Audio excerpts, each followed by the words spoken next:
ایک تو الف واو یا انہیں مد اصلی کہتے ہیں. اب ان مد اصلی کے بعد اگر حمزہ آ جاتا ہے تو اسے مد متصل کہتے ہیں. جیسے جاء مثلا ہے اب جیسے یہ آپ کا ہو گیا حرف مد. کیا ہو گیا؟ الف حرف مد ہو گیا. کیا ہو گیا؟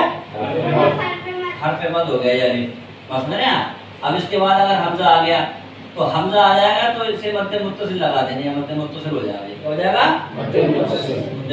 اسی طریقے سے اگر حرف مد کے بعد حمزہ ایک ہی کلمے میں ہے تو مد متصل اور دوسرے کلمے میں تو منفصل. جیسے آپ یوں پڑھ لیں قالو. اب آگے آمنا. کیا آ گیا؟ آمنا. تو یہ حمزہ آ گیا آگے. یہاں پہ حروف مد واو ہے. کیا ہے؟ حرف مد کیا ہے؟ یہ ہے حرف مد واو. تو لام کے ساتھ واو کھینچنا تھا قالو ایک الف. مگر حمزہ آ گیا تو یہ پھر مد منفصل ہو جائے گا. بس میں یہ دو ڈائریکٹ کھینچ سکتے ہیں. تو قالو آمنا یہ ہو گیا کہ حرف مد کے بعد حمزہ آ جائے تو یا تو مد متصل ہو یا مد منفصل. اب حرف مد کے بعد اگر سکون پہلے سے ہو تو اسے مد لازم کہتے ہیں اور اگر ہم سکون بنا رہے ہیں تو اسے مد عارض کہتے ہیں. کیا کہتے ہیں؟ مد عارض. تو یہاں پر ابھی اصحاب الفیل بھی لام پہ زیر ہے. اب اسے ہم اگر ساکن کر دیتے ہیں تو یہ ساکن عارضی طور پر ہے. کیسا ہے؟ عارضی طور پر ہے. تو اسے کیا کہیں گے؟ مد عارض کہیں گے. کیا کہیں گے؟ مد عارض. مد لازم میں تو طول ہی طول ہوتا ہے. مد اصلی میں قصری قصر ہوتا ہے اور مد عارض میں تینوں وجہ ہوتی ہیں. طول بھی ہوتا ہے, توسط بھی ہوتا ہے اور قصر بھی ہوتا ہے. تو یہاں پر ہم تینوں وجہ کر سکتے ہیں. یعنی فیل کو لمبا بھی کھینچ سکتے ہیں, فیل کو درمیانہ بھی کھینچ سکتے ہیں اور فیل کو ایک الف کے برابر بھی کھینچ سکتے ہیں. اگر قرآن فرماتے ہیں کہ جب کوئی صورت پڑھے اور ایک ہی قسم کا مد ہو, یعنی جیسے یہ مد عارض ہے الم تر کیف فعل ربک باصحاب الفیل الم یجعل کیدہم فی تضلیل. تو ہر تمام آیتوں پہ مد عارض ہیں. تو جو مقدار ایک بار آپ نے اختیار کی وہی سب نے اختیار کرے. اگر طول کو اختیار کیا تو طول, توسط کو اختیار کیا تو توسط, اور اگر قصر کو اختیار کیا ہے تو قصر. قصر کی مثال سمجھیں آپ نے قصر کو اختیار کیا تو آپ ایسے پڑھیں گے الم تر کیف فعل ربک باصحاب الفیل الم یجعل کیدہم فی تضلیل فارسل علیہم طیرا ابابیل. اس طریقے سے پڑھتے جائیں گے. اگر طول اختیار کرتے تو پھر طول پڑھتے جاتے. تو آپ نے یہ سارے قواعد سمجھ لیے اس کے؟ جی. چلو ایک بار دوہرا لیتے ہیں. پڑھو الم ترو. تا باری ہے, را کو رکھیں گے اور میم پہ ٹھہرنا نہیں ہے. ٹھیک ہے؟ الم ترو کیف فعل ربک. یعنی را کو روی. ٹھیک ہے؟ ربک باصحاب الفیل. ٹھیک ہے؟ ایک بار اور پڑھ. بسم اللہ الرحمن الرحیم. بسم اللہ الرحمن الرحیم. الم تر کیف فعل ربک باصحاب الفیل. الم تر کیف فعل ربک باصحاب الفیل. یعنی بچوں اور ناظرین آج کے لیے اتنا ہی بہت ہے. آپ اس کو سمجھیں اور کریں, اور ہو سکتا ہے کل وہ اس میں آپ سے سوالات کیے جائیں.